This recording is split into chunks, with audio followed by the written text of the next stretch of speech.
Welcome to the Safety People's Podcast. My name is Sam Udo Basi, and I'll be your host. Welcome, Mr. Julius. Thank you very much. Welcome to the Safety People's Podcast. I'm not used to it, so it's kind of you happen to be my first guest on the podcast, and wow, that's interesting. I choose to have you in because ever since my introduction into the safety field, you've been this person that I've constantly met with. Every program that I attend, I always see you there. Sometimes I feel like you're just always present for everything. Yeah, well, we try. Yeah, the first time I saw you was, I can't remember the year now, but it was in one of Eastbourne's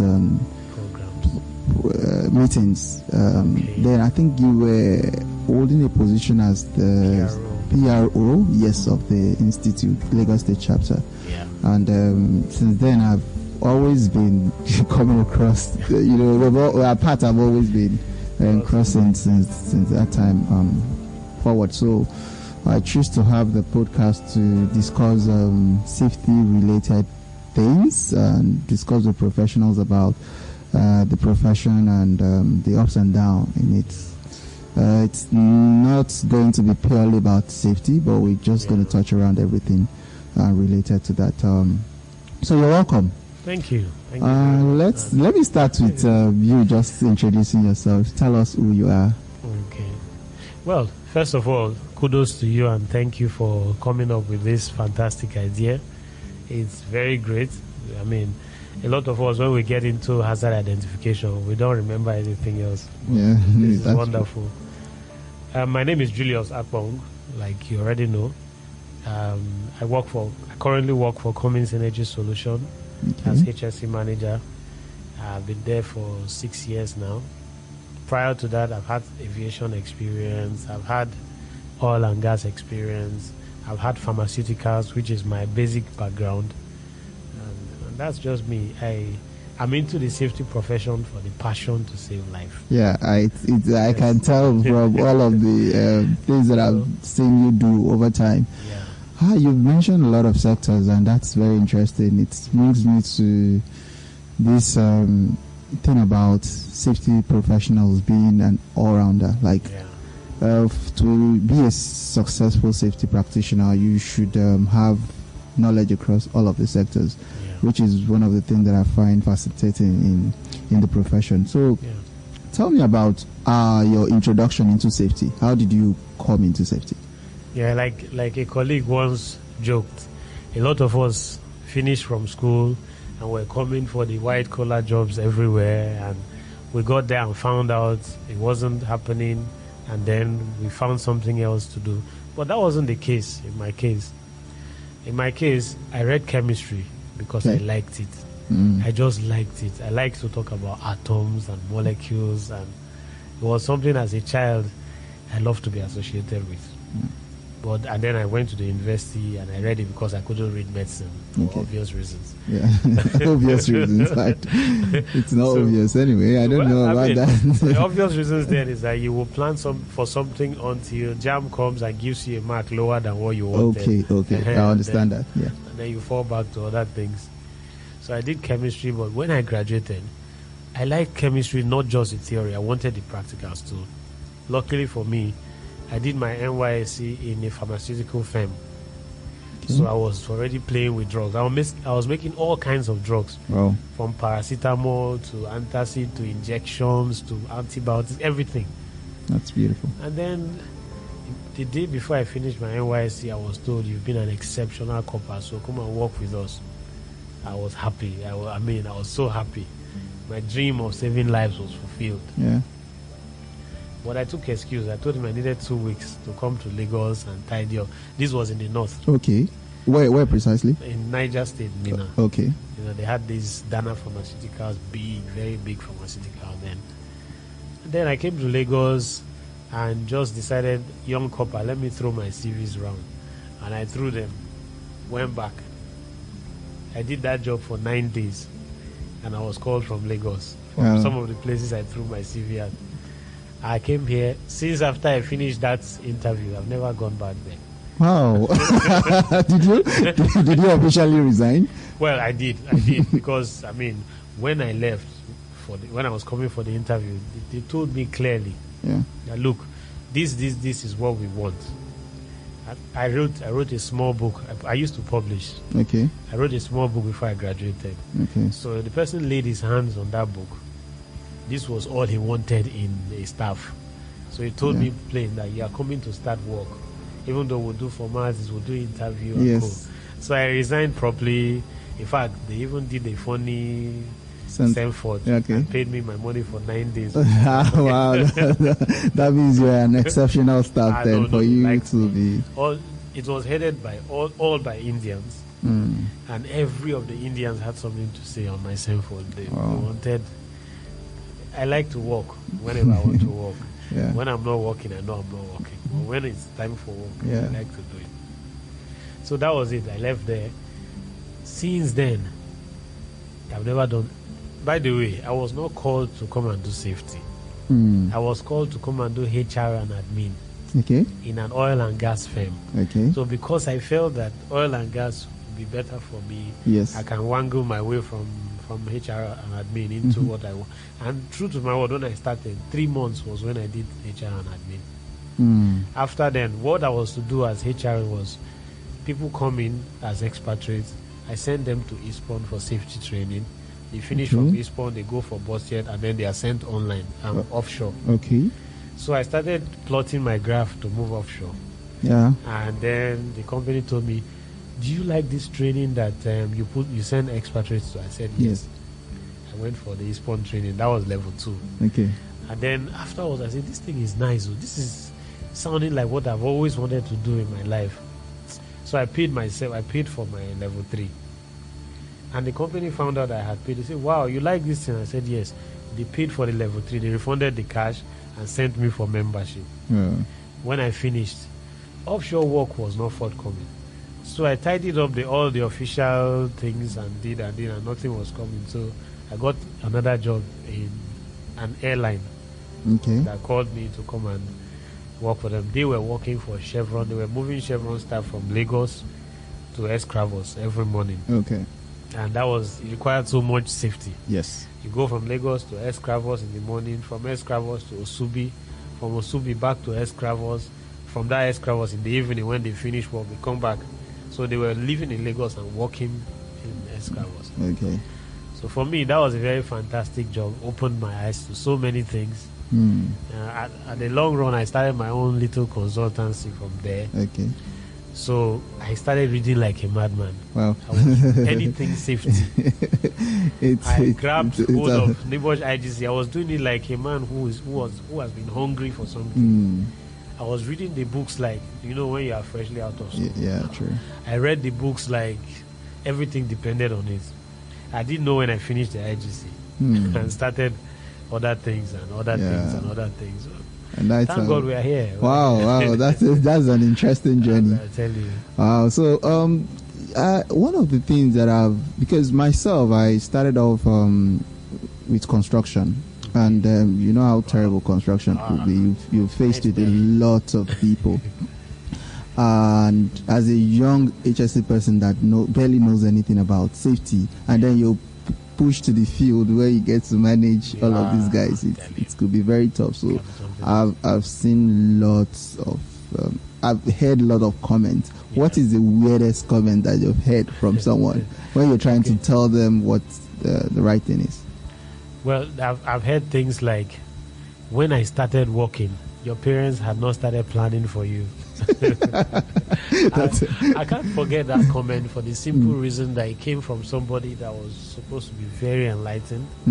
Wasn't a Nigerian, he was a British. Wow. He weighed me up, down, and he said, when I started working, your parents had not started planning for you. Seriously? And anytime I remember that comment, I just laugh. I remember a couple of times in my house when I started laughing like that, and people were like, All is well, right? I said, don't mind me. I just remembered something hilarious. Wow. And your case is, I mean, it's reoccurred to you because it's coming from someone you expect should know better. Exactly. But when you get it from like the laborers on the field, that doesn't perturb me at all. When I expect it from those ones. Yes. It came actually from this man who had worked. He had a work history with the HSE in the UK. Wow. He has worked with health and safety executive in the UK. Wow. So I was looking up to him like one serious safety mentor. Yes. Then he came across, and we're not talking complex things. Things like the company needs to purchase PPE for staff. Yes. And he said the staff have to buy their own PPE. And I brought laws from the ILO, from everywhere, saying that responsibility for protecting your staff is yours. And he told me, well, I started safety when your parents had not started planning for you. We didn't have the serious HSE arguments that you would think are serious. We hadn't started having. Yeah. So it keeps drumming in my head. It keeps drumming. I didn't expect it. Wow. Okay, since we've talked about the weirdest comments, let's talk about the support. What's the highest level of support you've gotten from management since your career? Oh, I've had challenges. Okay. Some of them, I can say, very thick ones that look like they were going to claim my life at some point, because you know how you get an approval from management to purchase a particular PPE, and then the time comes, they tell you, well, I didn't think that was very necessary. You'll have to pay for it. And then he turns to the financial controller and says, please deduct this money from Julius's salary. Wow. I've had that. Wow. Terrible. Wow. And you know that what I started doing immediately was to clear my plans for the month so that I'll be able to pay for. I wasn't perturbed. Yeah. And that's me. Yes. If the challenge has come, I don't start crying and saying, I start looking for how to solve it. Yeah. So that was what I did. And then, but I've also had some good support, very good support. Yeah. There was a time I was challenged seriously from all sides. Everybody was like, Julius, you can't, we're tired of you. By the way, I sit on a management meeting where I'm the only African. Every other person, we're 10 of us, and I'm the only African. Yeah. So every other person just thinks that Nigerians like to do things the wrong way, and this is all these things you're asking from us. Is this how it's done in Nigeria, or you're just over doing it? So it came to a time when we were going to do profit and loss presentation. You know how session when you are ending your financial year. Yes. And it got to my turn, people were laughing.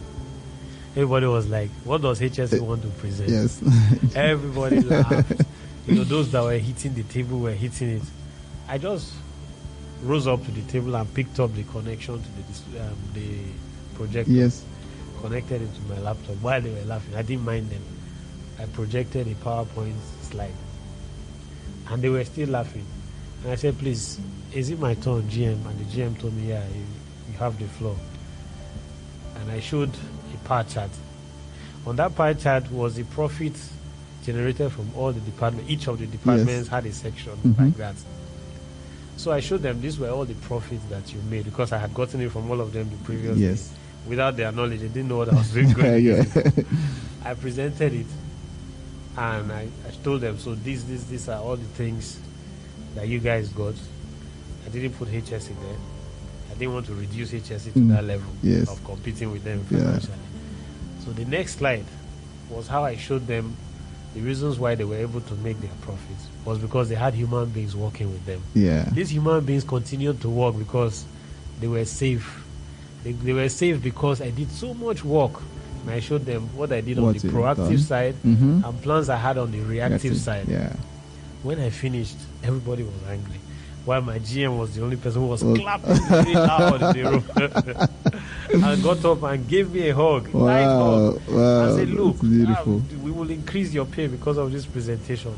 That's beautiful. That is the best experience I've had. And I'm sure the upcoming health and safety professionals are hearing this, because this is going to be something that would help them while coming up into the profession. I think it's very important that we learn the financial aspect of the business Very as well important. in any organization that Very a safety professionals is into. Okay, as we're trying to round up now, so share some gems for professionals as a whole, and then be specific about health and safety, young health and safety professional, because there are numerous number of them coming into the profession now. So. Okay. Yeah, like, let me just say the recent things I've been saying. Okay. First one is, nobody wants an accident to happen. Yes. So don't get into a company, first of all, thinking that there are some people who don't like safety, so they want accidents to happen. If we look at it from that angle, it'll be difficult for us to implement HSE. True. Just look at the people as people who are interested in something, but who do not know what is required to get to it. So to obey the law, or so, they have employed you Yes. and handed you that responsibility, vague one. So it's your duty now as the HSE officer, HSE manager, to formulate policies. If management does not understand, I've reached situations where they have told me, I want to see your back. Just go. So we should look at the things from that angle and formulate policies. Just like you said, talk money. Yes. If you're asking us to buy safety shoes, buy this, buy that, how does that translate to profit for the organization? I think OSHA has come up with, it's called OSHA Pays, how they can show you how to calculate, put all of these things in Naira and Kobo. Okay. What is the cost of an accident to the company in Naira and Kobo? Yeah. Although on their website it's in dollars, but it can be converted to Naira. Okay, so please, before you go forward, can you share where exactly one can find the OSHA page? OSHA.com, www.osha.com. Okay. Then when you get to the OSHA website, it has a search pane. Okay. On that search page, just type OSHA Pays. Okay. You will see it when you get to the page. The S in OSHA is in dollars. Oh. Is a dollar sign. Okay. Okay. So as soon as you get into that, there's on the OSHA website, you'll see the search pane. Just type OSHA Pays. Oh, Even if you go to Google and type OSHA Pays, yeah, it will come up. That's a wonderful resource there. Yeah. So go ahead. Yeah. So basically, safety professionals should stop, because what I've found recently is that a lot of us think the other people want us to fail. They want accidents to happen. So we end up praying for accidents to happen so that these people will learn. Granted, accidents help people to learn. Yeah, sure. But is it thinking like that is the system forcing a safety man to become reactive, which is not nice. Yeah. So our being there, what I do is I do a lot of work to prevent accidents, but if I hear of an accident in any part of the world, I bring it down as if it has happened to the next company, the company next to us. Yeah. So gather all the incidents, keep talking to them about bad things happening, feed them with it. They will still be difficult people after all of this. Sure. I'm not guaranteeing anyone that there will be a time when they won't be difficult people. Yeah. But the mere fact that they are positive people is enough to douse the tension of the difficult people. Yeah. So those of us who think we are positive and we can do it, we should do it. Secondly, safety professionals should stop being negative. A lot of us see only the abuses and the pessimism. Think about it as a little child who is going to touch fire, who doesn't know how hot it is, and you save that child. The child comes back and hits you and pinches you and cries and all of that. But you, as somebody who has gone ahead, you are more knowledgeable in what could have happened.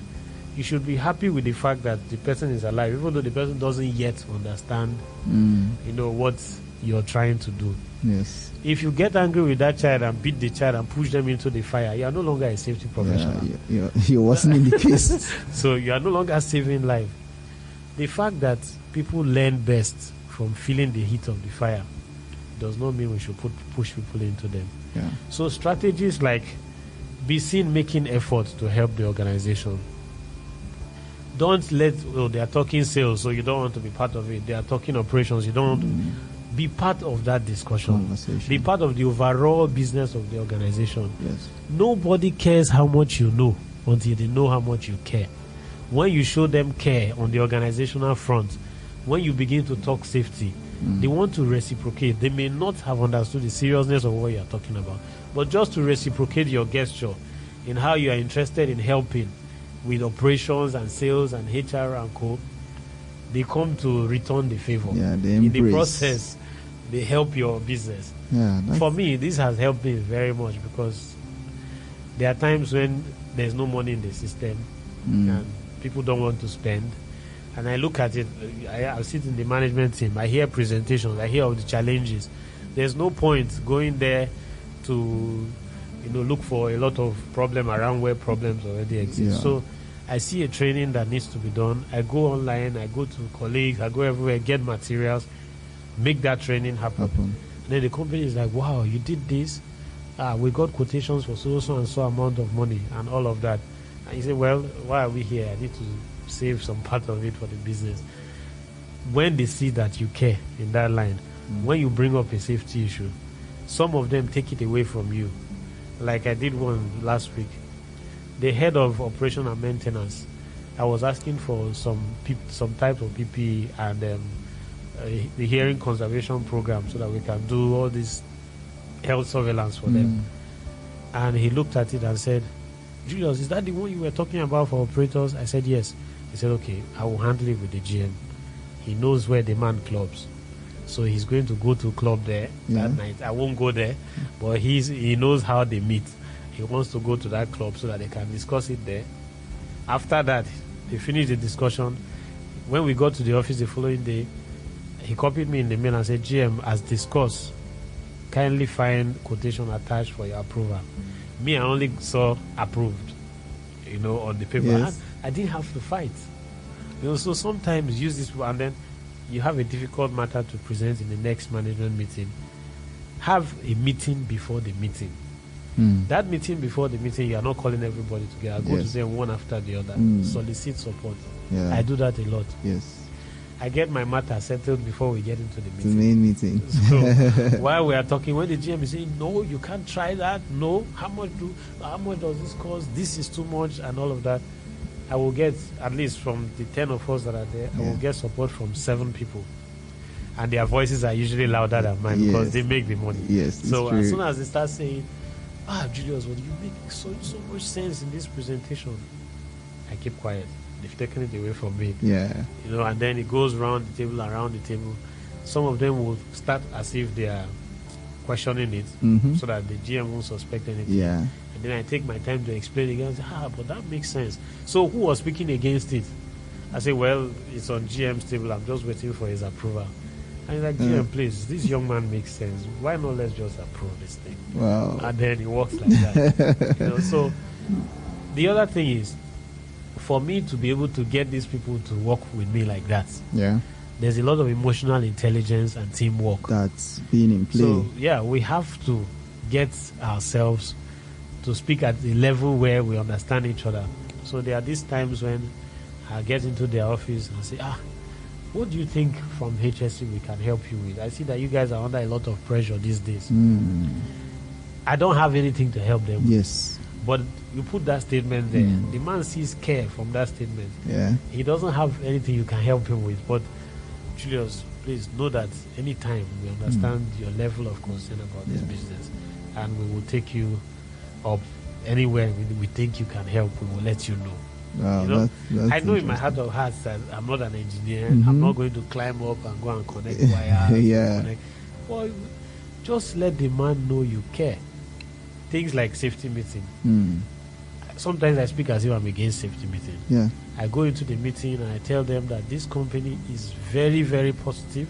This company is so concerned about safety that I see us remove 500 hours from our work hours every year to do safety training. Yeah.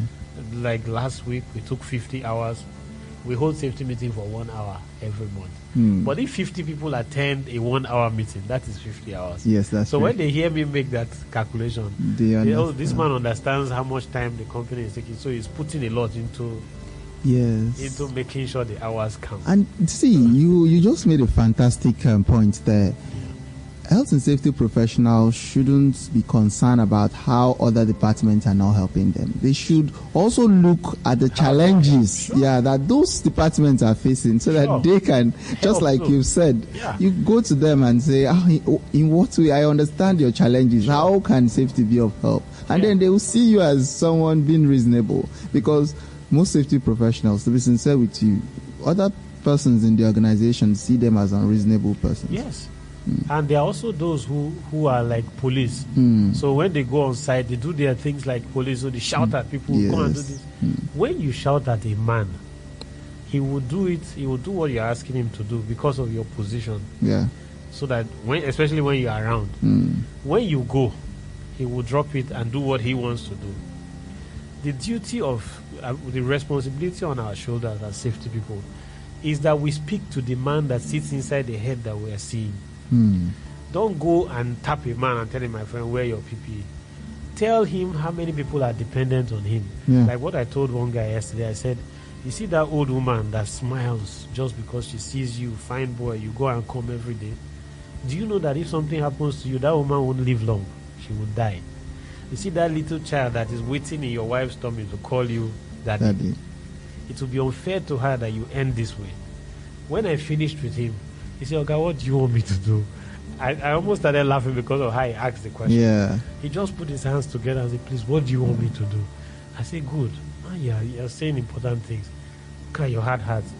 Company spends money to buy this. Use it. Don't allow anybody to care about your life more than you. You know?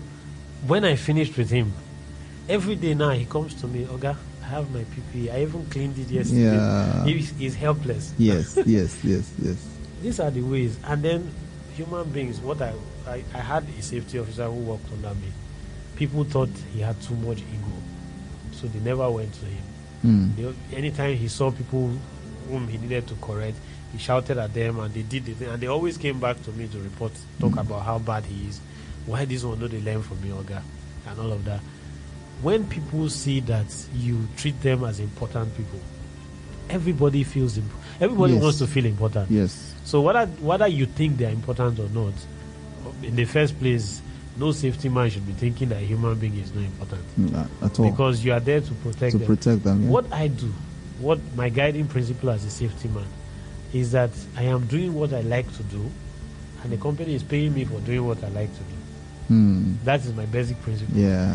That's why it's difficult for me to fight management. It will be difficult to hear that I fought management. Yeah. Because I just look at it as, I'm so lucky. I came into this world, there's something that was on my mind right from childhood. I didn't know how to go about it. Eventually, I started doing it. I like it. But every month end, I get an alert for doing what I like. Doing what you like. So let's like the job. That's why I don't like the situation in Nigeria now. People are graduating, they are not getting jobs, and they see safety as the only reigning thing. Wow. Everybody comes to Eastbourne training. They are coming here because it's the reigning thing. I've spoken to a lot of them. It's not because they are interested in safety, but it's the reigning thing. Even his brother works somewhere as HR manager. There's a safety job they want to give him. They just ask him to come to Eastbourne to do this training. It's terrible. Wow, that's the way to go. That's so insightful. It's wonderful having you here, and thank you so much. I'm sure later in the future we'll still get to meet and discuss more about this, because this is not. There's still more to learn from you. By His grace, yes. Yeah. Okay. Thanks very much, and to the audience, to those listening to the podcast, this is the Safety People's Podcast. We'll be coming to you every time we have interesting people to discuss with, just like Julius. Thanks very much for listening. Bye bye. Thanks a lot. Bye.